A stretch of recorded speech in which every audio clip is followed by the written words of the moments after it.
Good to go? Yeah, great. Well, I'd like to welcome everyone and thank you for joining us. I'm Karen Franklin. I have a lot of titles. For this one, I'm Director of Family Research at the Leo Baeck Institute and also have been involved with the award since their inception, working together with Arthur Obermayer as a past jury chair. Leo Baeck Institute is thrilled to be collaborating with Widen the Circle and the Obermayer Awards program. It's been a long time partnership over these many 25 years. Just to tell you a little bit about the Leo Baeck Institute. The Leo Baeck Institute is a library and archive focused on German-speaking Jewish history. It's founded in 1955 by German Jewish emigres. We're celebrating our 70th anniversary this year of maintaining our archive and producing programs that engage with this history. If you would like to learn more about the Leo Baeck Institute, you can go to lbi.org. One exciting event we have coming up is our 66th annual memorial lecture, which will be a panel this year in honor of the anniversary. It will be on April 23rd at the Center for Jewish History, our New York home. And it will include 5 scholars reflecting on these past 70 years of German Jewish scholarship. Widen the Circle empowers local archivists in the United States and Germany to confront long-standing injustice rooted in racism, anti-Semitism, and anti-democracy. I can't imagine an organization that is more appropriate and important these days and now. One of the way that Widen the Circle fulfills its mission is through the Obermayer Awards, which honor German non-Jews who fight modern anti-Semitism and bigotry. Today, the founder of Widen the Circle and director of the Obermayer Foundation, Joel Obermayer, will be in conversation with Anja Listmann, one of the 2025 awardees. And I have to say that I was really privileged to meet Anja at the award ceremony this year. And she is doing not only much of the important work that many of the awardees have done over past decades, but also some really unique and interesting twists and turns and new projects that we're anxious to hear more about. She received the award for her incredible work educating students about the Holocaust. As a teacher in Fulda, she has taken it upon herself to teach countless students about the city's Jewish history, educating them about the importance of preserving this history and honoring the memory of a community that faced tragedy. And in 2021, Mayor Heiko Wingenfeld of Fulda appointed her the city's first commissioner for Jewish life. Excuse me for one moment. So that will, and also want to invite you on April 22nd to, LBI will be collaborating with Widen the Circle once again for a reflection on the Obermayer Awards at 25 years. And that program will be a discussion between me, Miriam Bistrovich, LBI's Director of Operations in Berlin, and Joel. And now Joel Obermayer, my friend and longtime, what do you say, a partner in crime, I think, would be a compliment. I knew I'd get a laugh out of that one. Thank you very much, and it's over to you. Thank you, Karen. It's great to be here. It's true, Karen. I was wondering how you're going to finish that sentence right there. Look, it's wonderful to be here. We have a long-standing partnership with the Leo Baeck Institute, and it's exciting to be here with one of the conversation with one of our awardees. I did want to do 2 things. First, I want to mention, just welcome. Anja Listmann has been involved with a huge range of Jewish descendants from Fulda and its environs. And I've seen a bunch of their names here for participants. So I want to give a special welcome to all of you, especially those of you who may not have joined one of these events before. And then I also want to give a shout out to my sister, Marjorie Raven, primarily because I am one of multiple directors of the Obermayer Foundation, and I want to make sure that she is not missed. Okay, with that in mind, let's proceed. So I think Karen told you about the second event that we have on April 22nd coming up, which is a discussion about the 25 years of the Obermayer Awards, which were founded originally by my father. And we're going to hear a little bit from Anja, but before we get to her, and we will get to her very quickly, I wouldn't be doing my job if I didn't give a little introduction to Widen the Circle. And I would just say, Karen, you alluded to this, but I will just say that, there's a war on memory going on right now in the United States. I think everybody feels it who cares about history in any form or injustice in any form, because in order to deal with injustice, in order to deal with anti-Semitism or racism or some other prejudice, you really need to have a sense of history, because memory, because that's why, that gives you your why for why would you want to deal with those things and how would you deal with those things. And so I would just say the issues that we're going to be talking about, even though they will be very German focused today, really are ones that resonate on both sides of the Atlantic. Okay, with that in mind, let me just tell you what Widen the Circle is. Widen the Circle confronts longstanding injustice rooted in racism, anti-Semitism, and attacks on historic memory and democratic values in Germany and the United States. We do this by empowering amazing people on the local level, people we call remembrance activists, people like Anja Listmann, for example, who expose legacies of persecution and use the lessons of history to bring communities together and promote healing. And with that in mind, Widen the Circle has 3 programs, which I'm just going to tell you, and then we'll move on to the rest of the program. The first is the Obermayer Awards, which have been going on for 25 years now. And one of the nice things about having Karen Franklin as our introductory person is that she was on the award jury for more than 20 years and was there at the founding. Our second program is that Widen the Circle has also developed and nurtured a network of German activists, German remembrance activists, who do remembrance projects and use remembrance to fight modern prejudice in Germany. And our third area is a fellowship program that builds bridges among educators and activists and thought leaders in the United States and Germany. These are generally people who are dealing with historic legacies of injustice in really powerful ways. And this program, fellowship program, brings together a cohort of these amazing people in Berlin, but also for a year-long program, so they can learn, share knowledge, and amplify their further work. And with that in mind, let me turn now to Anja Listmann. Anja, please come join me. Karen, you gave that lovely introduction, so I'm going to skip most of the things I had to say, wonderful things I had to say about you, Anja, but that's okay. We've heard some of them. But Anja has been working for many, many years to help her students discover Fulda's Jewish history. And one of the things I was really struck by is the way that you have tried to get your students and others to understand both the Jewish history and the Holocaust in really human terms and local terms about individual people, where they lived, what they did, and so on. I know you've been involved in that part of the history, and then of course you've built a big network of Jewish descendants of those areas who've been in touch with. And I just want to mention one thing before we get a chance to watch the film, which is that one of the events was a major reunion in 2023, I think. And I was going to ask you a question about this, but I'm just going to say, as I understand it, you guys decided to do this reunion, you and the mayor. You thought there'd be 20 or 40 people there, and the numbers kept going up. And by the time you were done, how many were there? About 170, 180 people. Yeah, that's quite a bit bigger, quite a bit bigger. And I think a testament to the way you have built connections across time and across space and so on. And for your work, Anja received a 2025 Obermayer Award, and we have a short film about her. We'd love to show that. It'll give you kind of an introduction to her work, and then we can just have a quick conversation. So let's do that.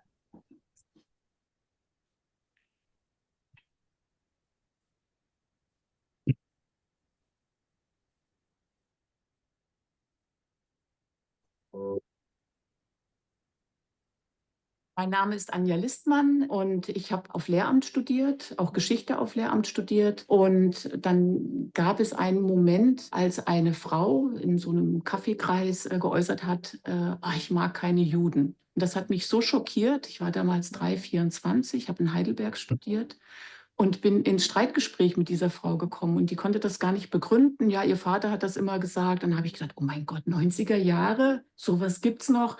Ich schreibe über jüdisches Leben hier in der Gegend. My 90-year-old mother received a letter from Anja saying that she lived in Bad Sauschlerf, the town where my mother grew up, and that she was researching the Jewish community that once existed there. And that was the beginning of a 26-year, I guess now, really close relationship. Im Zuge ihrer weiteren Forschungen hat sie natürlich ein umfangreiches biografisches Archiv angelegt, ein Netzwerk gespannt, durch die Fulda jüdische Community in der ganzen Welt. Und das war für uns als Stadt Fulda natürlich eine wunderbare Quelle, denn auf die Art und Weise konnten wir die Nachfahren der jüdischen Gemeinde anschreiben, einladen zu Reunions hier in Fulda. She put together such a fabulous affair. Every detail was taken care of. Every person was made to feel that it was their personal story as well as the community story. Everyone who was at the reunion said how meaningful that event was for them. And I think of her students that she works with, they become more compassionate and more outspoken against anti-Semitism and racism of all kinds.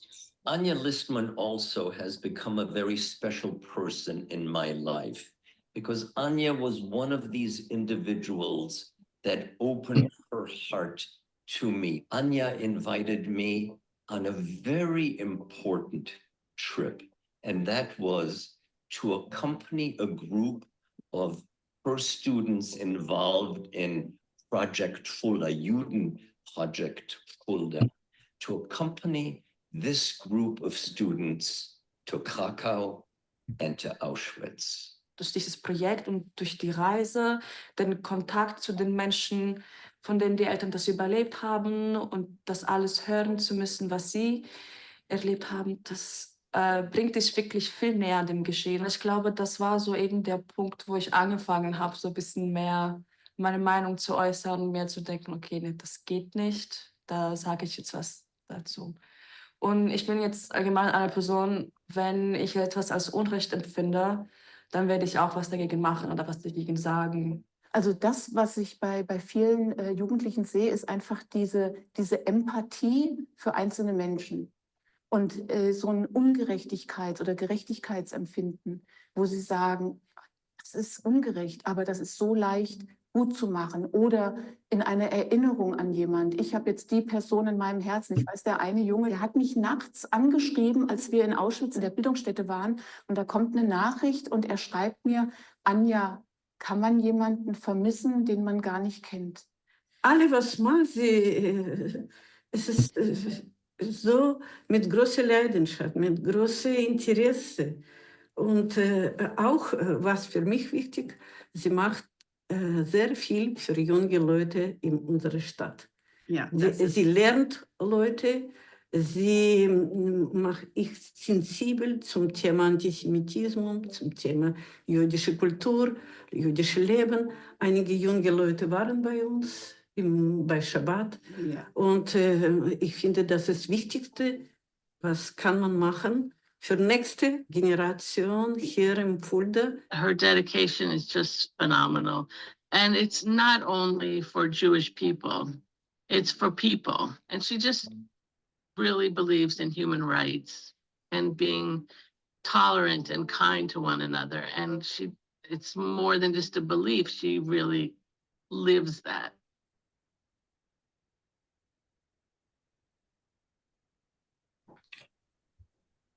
So, welcome, Anja. Now that we've gotten a little taste of your work, let me make sure. It looks like you're muted. Can you double check your? Sorry. There we go. Beautiful. Perfect. So I'm going to touch on a few different themes that we saw a little bit of on the film, but I'd love to hear a little bit more about. Mm-hmm. And I was wondering if you could talk to me a little bit about kind of when you first got started in doing work in this direction. And I know that you grew up in a household that was kind of unusual. Your mother ran a bed and breakfast in your house. As I understand it, like the first couple floors were places where guests could stay. You guys were on the floor above that.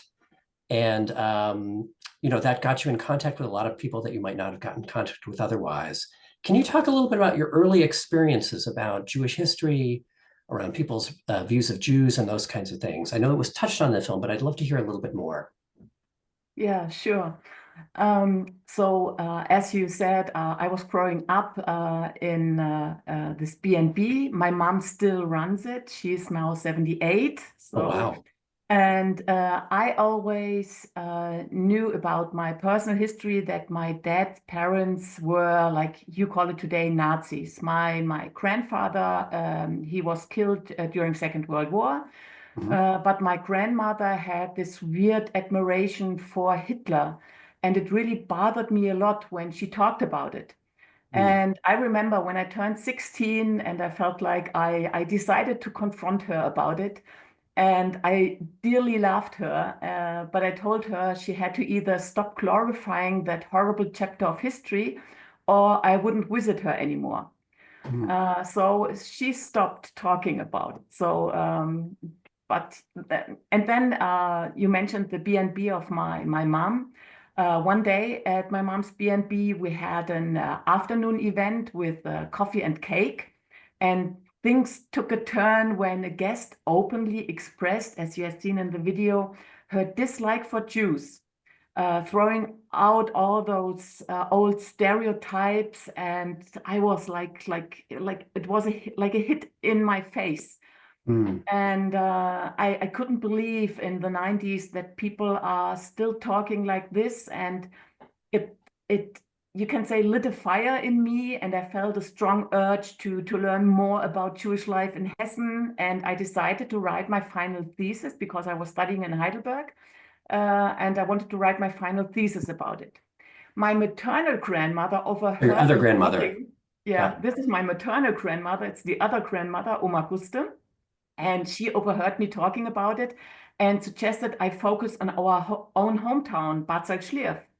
And to be honest, I never thought we had a Jewish community there, and it seemed like everything had been erased over time. And my grandmother Guste was the very first person I interviewed about what she knew about Jews in Bad Salzschlierf. Wow. So you really had no idea? No. So can you give me a little bit more about that first project you did? As I understand it, you went around with like a cassette recorder and talked to older people. I understand that sometimes you had to come late at night and other kinds of things. Tell me what was that like, that first big project? Sure. So when I started researching the Jewish history of my hometown, well, it's a village of 3,000 inhabitants. People reacted positively at first because they know me, it's sweet little Anja from the neighborhood. And but as they realized I was serious about digging in the past, bringing out the truth, things changed. So conversations became like tense, and people became hesitant, and they weren't as willing to share their stories anymore. And the moment you mentioned, there was someone, so his name Erich, and he addressed me that his mom wanted to talk to me, but he said that I should come over at 10 p.m. and knock at the back door. So it felt strange, but it showed how I think reluctant they were to talk openly. It seemed like they wanted to keep our discussions and my recordings like hidden from anyone who might be listening nearby, like everything being anonymous. Wow. And this really wasn't that long ago. I want to interrupt just for one quick second. Sure. My colleague Rebecca reminded me, for those of you who are watching right now, if you have a question, please put it in chat. We will get to the questions later, but we like to get a nice list of them. So please feel free to put your questions in chat. So I want to mention another thing, like please. When I was in Heidelberg studying, and even people knocked at my parents' door or talked to them when they made shopping, like and they said like that I should stop my research, saying it wasn't something for a girl, and suggested that I focus on writing about traditional customs instead. But my father, and I remember it, and I'm very happy, he just said, if she wants to do it, she does it. Yeah. And so despite this pushback, like my passion for uncovering these untold stories about Jewish life only grew stronger. Yeah. So it's like every challenge just fueled my determination to shine light on this important part of history. Yeah, you do not strike me as a person who would be put off by a few people suggesting you should do something. No way. Can you talk a little bit about how you got so involved with descendants, Jewish family members of the places that you were?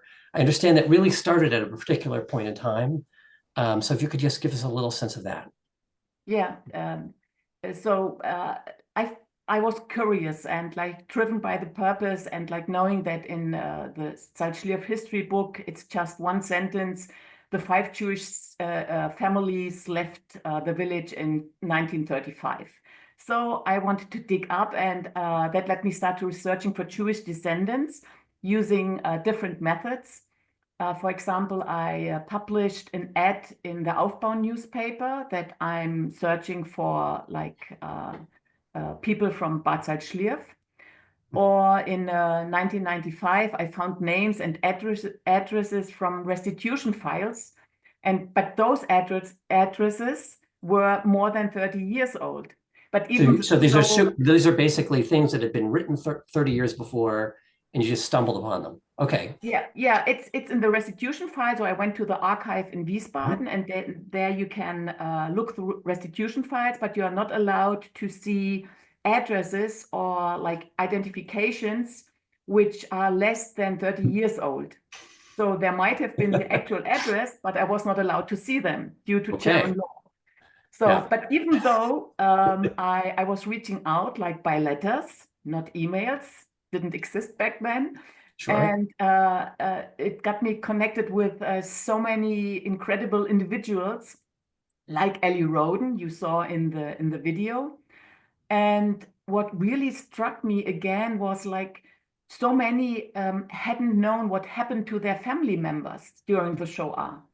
And this realization, this again, I'm talking about a fire or something which inside, and I knew I could make a real difference. So I began visiting archives in Germany, copying documents and sending them to families from Bad Salzschlierf around the world. And my research expanded beyond Bad Salzschlierf because the residents were actually deported from Fulda. Mm. So every step, it was like, you know, I couldn't stop. People, more and more people I found, and every step like filled me with sadness and joy at the same time, because I researched so many individual fates, and it always breaks my heart till today. But I also help families to discover lost stories. Yeah, sort of bitter and sweet at the same time. Yeah. Great, that's super helpful. I'm wondering, it was a little bit later than this, but I would love to hear a little bit about how you started incorporating this history, this work into your teaching. And I will just say that I was really struck both in the film and actually in Berlin by just how connected you are to your students, how passionate they are, and how much, like, anyway, how strong that is. So maybe you could talk a little bit about how that got started. Yeah. So I always wanted to become a teacher, to be a different teacher than I experienced. So I think you have to have sympathy for your students. You have to somehow love your students. So when I started as an apprentice teacher, I soon saw the limits of traditional teaching history, like the teaching methods. Sure, we have trips that you visit the former concentration camp of Buchenwald, but you, in the best case, you steer emotions, but often left the students feeling like they shut down, they close, and they are not getting engaged. It's like a shock to them, and they don't know how to react to those impressions. Mm-hmm. And they don't get engaged with the topic, so which wasn't effective at all. So in 2011, I was thinking I should give it a try. And I launched a project and letting students explore Jewish life in Fulda throughout an entire year. Mm. And the principal, it was like a middle school, not high school, like it's for students between the age 10 to 17. And the principal doubted whether it worked, but And this is because he wasn't sure any students would even want to do this. yes, because Okay. it's so dark, so painful. But I told him, I remember I wished I had such a project when I was this age, because I wanted to find out more about the history, and there was nothing. But it kicked off, and always 20 very curious students signed up right away, getting out nothing, no marks, no prizes, no nothing. Yeah, it attracted participants every year, and it was just wonderful to work with the students. Yeah, and it sounds like you had them delving into the local Jewish history, but not just in abstract. As I understand it, they would choose a person to study or something like that. Can you talk a little bit about that part of it, that connection? Yeah. I'm asking, like, for example, so being local. So I'm a big supporter of local history, to explore local history, to paint the bigger picture.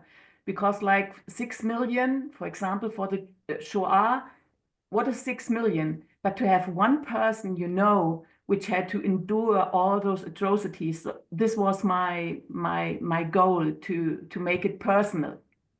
So for example, they were exploring questions like, what does being Jewish mean?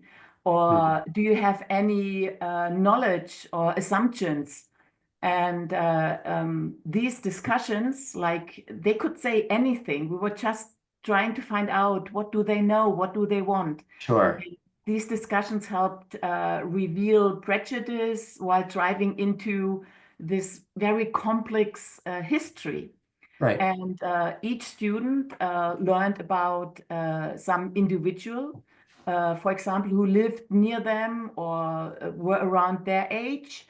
And they explore where they lived and unique stories, and get to know this person better. And after 6 months, they were taking them, this person they got attached to, on a transformative trip to the memorial in Auschwitz. And every group of students, I tell them, you will come back changed. And they never get it before they are coming back, and then they agree, yes, it changed me. And it's like, to me, it's such an honor to be with these students who really want to make a difference in the world. And it's this one example in our German history, the Shoah, but they are like just wonderful people with a big heart, and it's a lasting impact to them and to me. Yeah, I bet it's amazing to see that interest come alive at a moment like that. You said they're changed. Can you maybe talk a little bit?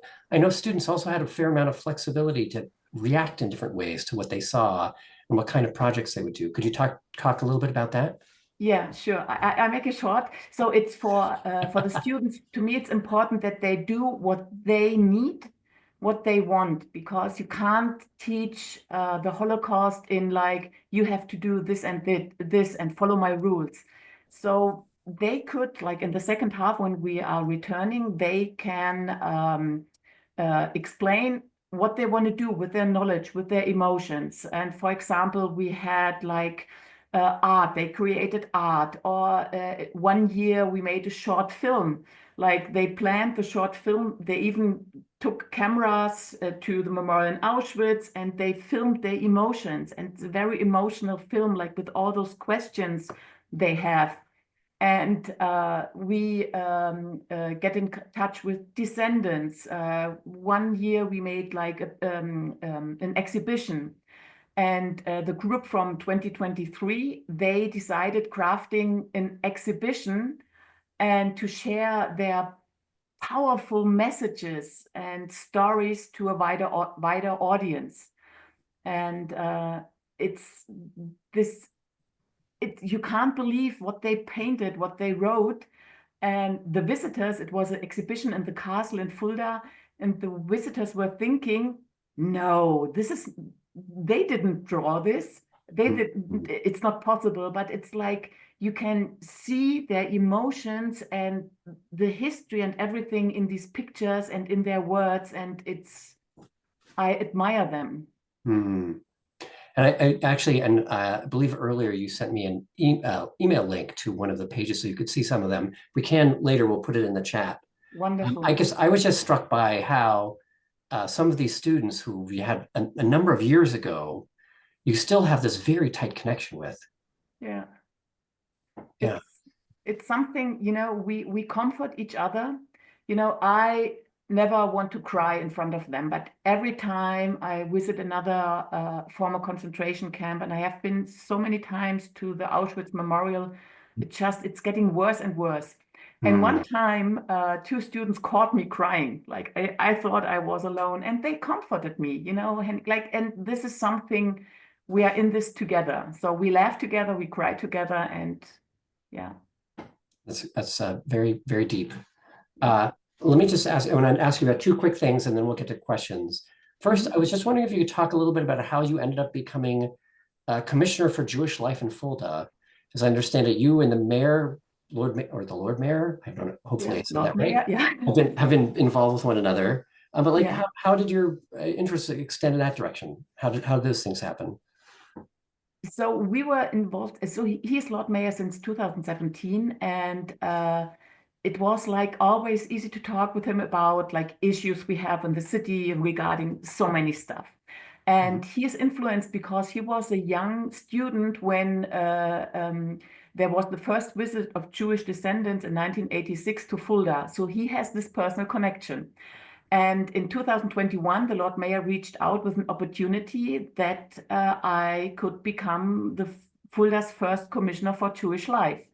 And this didn't exist before. And he said, you would be the perfect person for this. You're doing this work. And and this encouraging words meant so much. And I like to work with him. And though he's a politician and things go slow and I'm too impatient, but it's working out. And he is truly you say mensch, he has sure. I know what you mean by mensch, for sure. Yeah. And it sounds like he was instrumental in helping that really big reunion that we talked about a little while ago. Yeah. Can I also ask, as I understand it, you decided you didn't want to get paid too much for this position for a very particular reason. Can you just tell us what that was?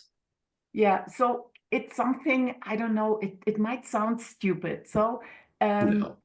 yeah. So when I'm working, for example, so I can't work full-time anymore because, of past diseases, but because of your health issues. Got it. I'm sorry, go ahead. Yeah. So, but, when I work, like when I contribute all my time I do for research and that being paid for the city, I feel I won't be independent. I want to be independent. And when you get paid from someone, you maybe, so I want to do what I want to do, and I want to raise like maybe ugly topics or issues which are not nice for the city, and who knows which next Lord Mayor we will have. So I want to be, and I want to do what I do. So we have this wonderful arrangement that projects I will be paid for, like giving project days at schools, for example, or when the exchange with Petah Tikva, when there's something. So this I really like. So but what I love about it is that it's really about maintaining your independence. Yeah, I need it. Like, money is not I an hear issue, you. and it's like my husband has to. I get it. I get it. All right, look, I have one more question for you, and then we'll get to questions and answers. So for those of you who are putting things in chat, please continue your questions. I do want to make sure that we catch up to Harry Eisenbaum. I've seen a couple of your text chats, so we'll make sure to get to those. So I'm going to put on my Widen the Circle hat for just a second. Okay. I promise, not for very long. Can you tell us a little bit about what it's been like to win the Obermayer Award and be part of Widen the Circle's network?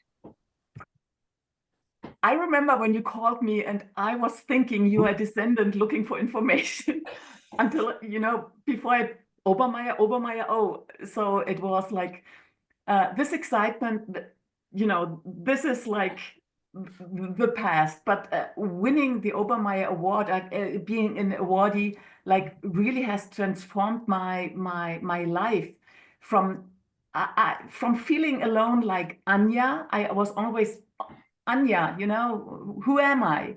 And now I'm connected with other recipients, and this inspired me deeply, and their support means so much. I'm very new to Widen the Circle, but already there are so many connections and so wonderful people, and I feel less isolated, and knowing that there's a community. You said a family, so I'm happy to be part of the family, that you are ready to help, like tackle all the challenges I face.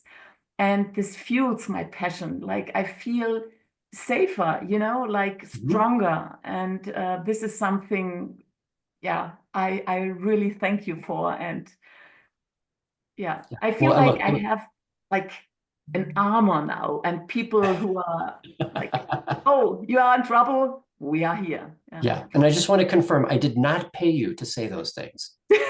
No, but maybe I can make you pay. Let's just talk a later. joke. That's a joke. Okay, Anja, thank you. That was wonderful, and I'm sure people have questions. At least I hope people have questions. Rebecca, I'm going to ask you if you want to toss them over to me, or I can sort of. Sure, I can. Actually, before you do, I want to bring up one thing, since Harry Eisenbaum wrote like 3 messages here. He mentioned that his mother had very fond memories of growing up in Fulda. I think her and a number of her siblings. And I think, anyway, he has some other issues about some other things he mentioned about the history and about his family. I think you guys should be in touch with one another, if that's okay. Yes, please. Yeah, okay, Harry. So we're going to make sure that you're in touch with Anja, okay? Yeah. Okay, And now Rebecca, please, questions. Okay, great. And I think this actually kind of ties to Harry's comment. I had seen that too, Harry, that you mentioned your mother and 7 of her siblings were born there, and that she and 5 of her siblings were able to attend one of these meetings organized by the Fulda municipality. And this kind of ties to a question that Craig asked, which is, thanking you for first of all speaking, but asking if you can share a little bit about organizing that big reunion. What was the process? Hold on, and we'll also mute the one person who's talking, I hope. Sorry about that. Okay, there we go. Sorry about that. So if you could share a little bit about that, what the process was like to reach out to all of these people, and how did it, kind of reach up to, 170 people who ended up showing up there. That would be great. And any highlights that you have of that reunion. Great, please. Yeah, sure. So it was the plan of the city to invite, to have this wonderful gathering of Jewish descendants. And I remember the first meeting maybe 2 years before the invitation started, and the Lord Mayor asked me, when you write to your, to your friends and families, the descendants from Fulda, what do you think? Do you think they will reply? They want to come? Because he was not serious, that like coming to Fulda. And he said, what do you think? How many will come? 20? 30? And inside myself, I was laughing, because I know so many people I know and who are eager to come, because the city was paying quite an amount to add to the fare, to the travel fare. They paid the hotel completely and all the excursions. So it was a nice offer, and I said, I think more. Do you think 40? And I think, no, more. And he said, it doesn't matter, keep me updated. So I updated him. So the invitations were sent. There was this letter, wonderfully written. And then I had all the addresses, like the people I'm in contact with. And also said, if you have other people I don't know yet, you can share the invitation.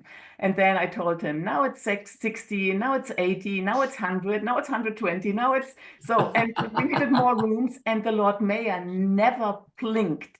Like, it was never like, oh my gosh, this will get expensive. Never. He was happy that so many people are interested to come in. He was proud, like he was like just happy. So, and I don't know if the question was to explain more about organizing. I'm not sure. Well, maybe you could talk a little bit, like, what was the meaning for you? What was the experience like for you of having all those people in your community? How about that? Yeah, so you have to imagine, like, people visit, especially before Corona and before October 7, 23, people came to visit. Like, we make arrangements, I show them around. It's always like groups or individuals. And to have so many people there, it was like, I think 1 week I didn't sleep. But I was always smiling and so happy because you hear not only all languages, but you hear Hebrew chanting. We had the Hebrew Shabbat. We celebrated Shabbat together. We had a commemoration of the deportation from September 5th, 1942. And it was the Yahrzeit for this day. And the people were together with the students of my group. And I'm getting goosebumps right now thinking of it. And some people are here who participated this day. And we were saying the names of those who were murdered and deported. And then we had this march toward the train station. Then the Hatikwa, they sang the Hatikwa in front of the train station. Like it was, I have no words. I can't describe my feelings. I was like so happy I cried, but it was like, you know what I mean?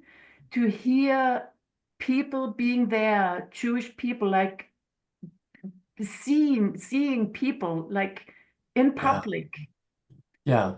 Yeah. One of the questions I just saw in chat, which I'm going to jump in on, Rebecca, because I think this is a good time to ask it. You talked about the resistance that you met when you're first doing the work. Is there still resistance now, or is everyone on board? Sure, it's always resistance. Oh, really? So tell us a little bit. Are you serious asking this question? Because well, you have to give us a summary rather than the whole thing. But yes, we want to know. Yeah, let's hear it. We have, like, in Bad Salzschlierf, when it started, it was really, really difficult. Even for my parents. My dad passed away 3 years ago, but even today for my mom, like when I received the Obermayer Award, just to talk tacheles, like a guy who was against my work since the beginning, he wrote a long email to me and said, I congratulate for the award, but I should stop saying bad things like today about Bad Salzschlierf. I should come to terms, and now it's different, and I should stop, like, and it's like I'm not good for the village when I keep telling these stories. And I just didn't reply to him because yeah. He wanted you to erase the history. Sense. Yeah. Or you have to, like, I am determined. Like, for example, right now fighting students for Palestine in Fulda. It's a serious issue, like the anti-Semitism from the left. And then people say, well, you have to understand they don't mean any harm to harm someone. And it's like, it's like, it's not so bad. And I don't like it. Either you have to, fight for, not fighting. I'm not a violent person. Like, you have to have the courage to stand up for what is right. And then I'm pretty much alone. So, like, when I had when there was the first year after the attack on October 7, it was Ethan who wrote a message. Yeah, I saw you standing alone in the rain. It was, she's here today, Eden. I saw her. She's an Israeli who studies in Norway. She came to Fulda because she said, this is meaningful. And the two of us were reading out more than 1,100 names of the ones who were murdered. It was like, no one cared.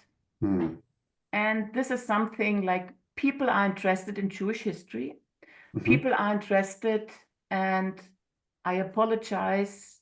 I don't want to hurt anyone in the history of dead Jews, but like strong Jews with self-esteem, who know what they want, this is different.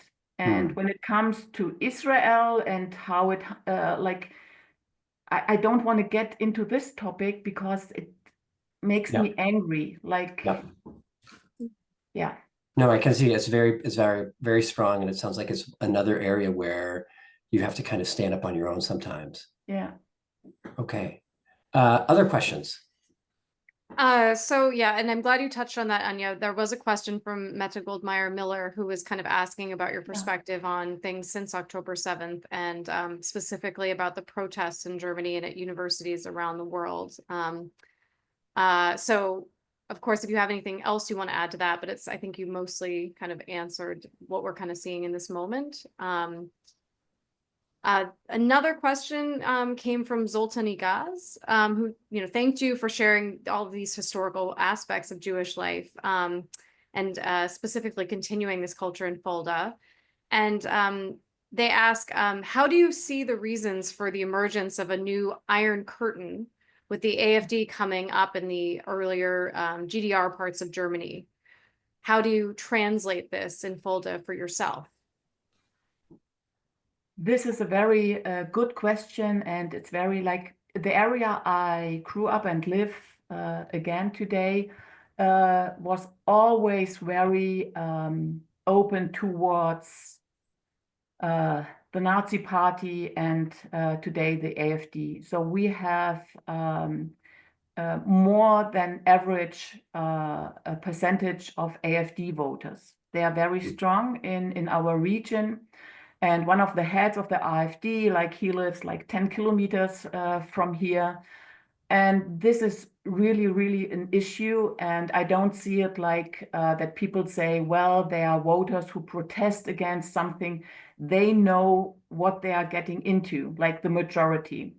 And they know what the AfD wants. It's very wide open, publicly known, and the AfD doesn't make any secrets out of what they want.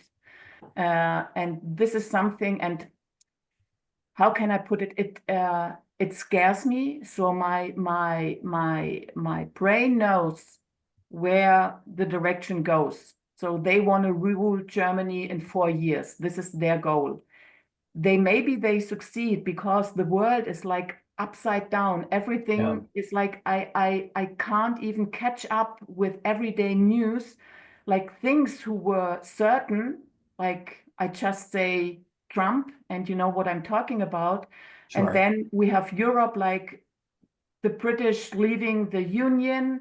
Orban is against everything to make Europe safe and to make a stand against Putin. So this is something, really scary. And when you address the former GDR, like the AfD is like, they are the party with the most votes in eastern part of Europe. But even here in the western part, it's not even better. And when you see the radical right party, and we have the BSW from, I forgot her name, and the left party, who have some where the ideology meets at the end, this is really scaring. So the only solution I have is, I know history very well. I know what happened during the Weimar Republic.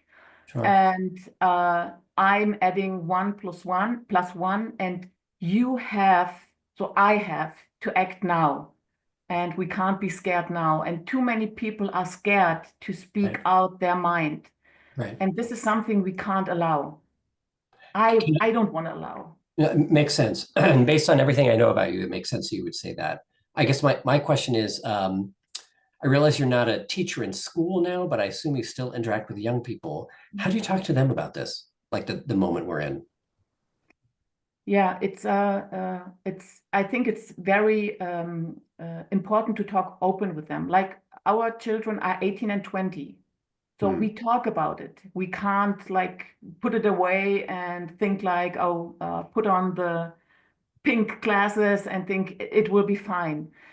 I think it can be fine if we react appropriate to the situation. Like when you ask about the students, they worry a lot, and we have our oasis where we talk openly about all this stuff which is worrying.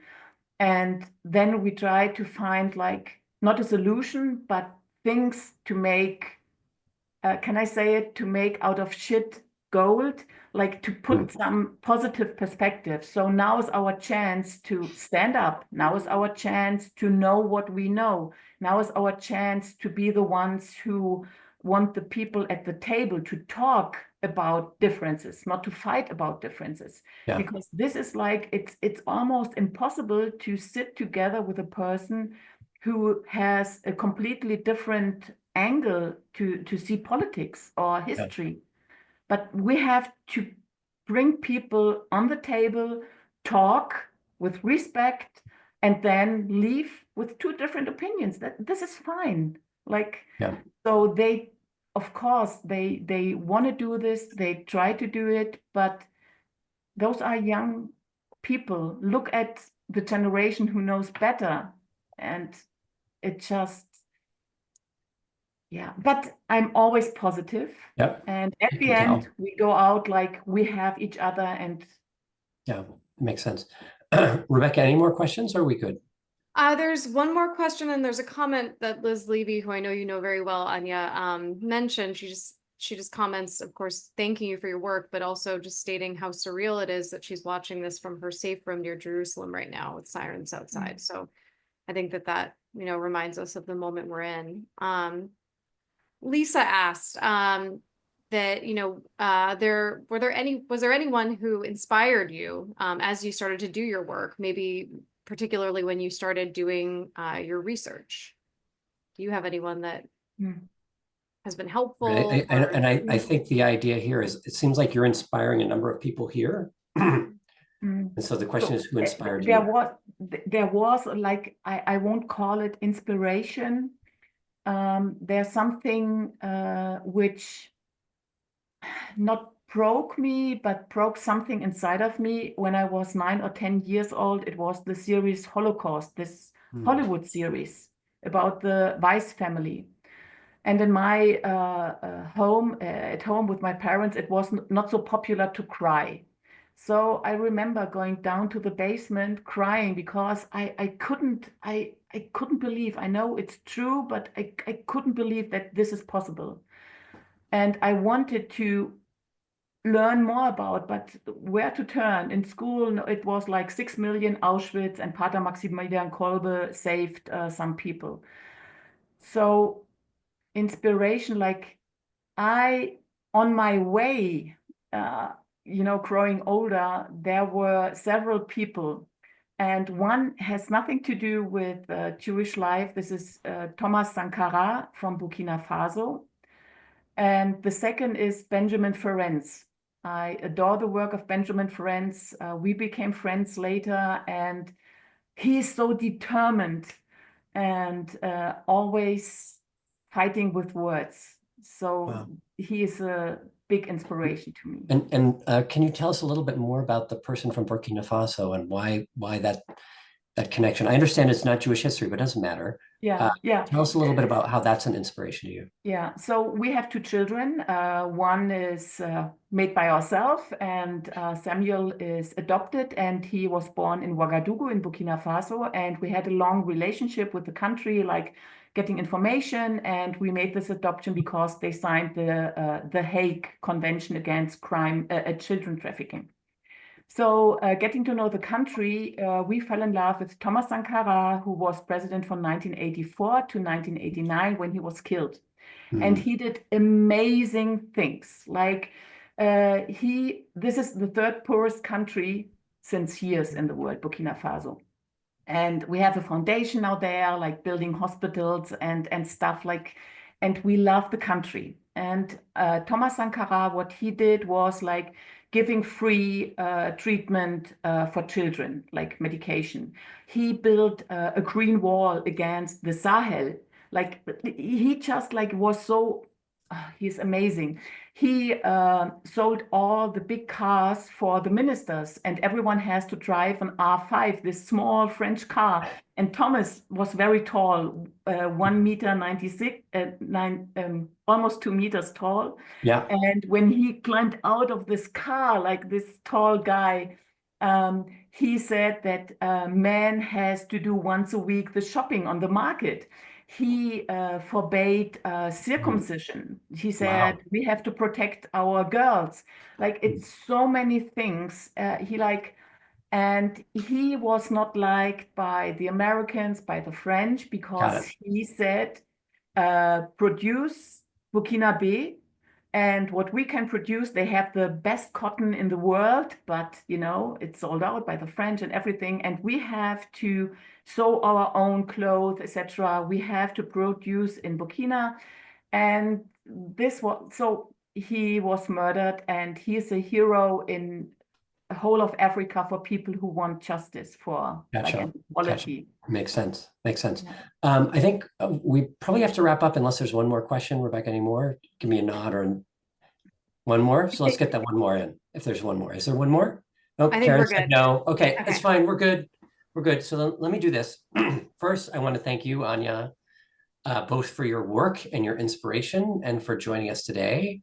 I think I will speak for everyone in the audience where I would just say you ooze passion for what you do.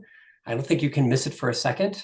So that's really wonderful. I want to put on my executive director hat again for Widen the Circle just for a moment. Now that I've thanked our speaker, I also want to thank the Leo Baeck Institute for partnering with us on this event and our next one. And I would just say that Widen the Circle raises money to support this important work. I would be so grateful for any of the people in the audience if you would consider investing in this work. I encourage people who are curious about Widen the Circle to go to our website, which is widenthecircle.org. There's information there about how you can become a supporter. There's also information how you can just sign up to be part of our community of support, and so that we can stay in touch with you. And finally, as a quick reminder, oh wait, hold on, what were you going to say? Anja, I'll come back to you, I promise. We'll have another event, this time for a special conversation about 25 years of the Obermayer Awards. And we'll hear from our, I'm going to call you Karen, I'm going to call you one of our founding jurors, Karen Franklin, and a current juror, Miriam Bistrovich, as well as me. Both of Karen and Miriam are at the Leo Baeck Institute. And I hope you'll join us and register for that chat. I think it should be really interesting. But Anja, it's been a pleasure. You wanted to say something, so let me just hear from you and then I'll wrap things up. Go ahead. First of all, I want to thank everyone and the audience for your time that you were here and that I had the possibility to speak out to you. Thank you for your support. And if you have like Instagram or TikTok, because we just launched, I don't know, 4 weeks ago or 6 weeks ago, a social media campaign, and it's called Fulda Shalom, because I want to fight like AFD on social media, and I want to bring information about Fulda's Jewish history to the students. So if you don't know it, Fulda Shalom, please check it out and give it to your children, grandchildren, or whoever might be interested. Interesting. And Fulda Shalom is simple and easy to remember, which it's a good name, right? Yeah, no argument. So listen, thank you everyone for joining us. It's been a real pleasure. The questions were good. The insights were great. And Anja Listmann, thank you so much for your time. Thank you, everyone. Bye-bye.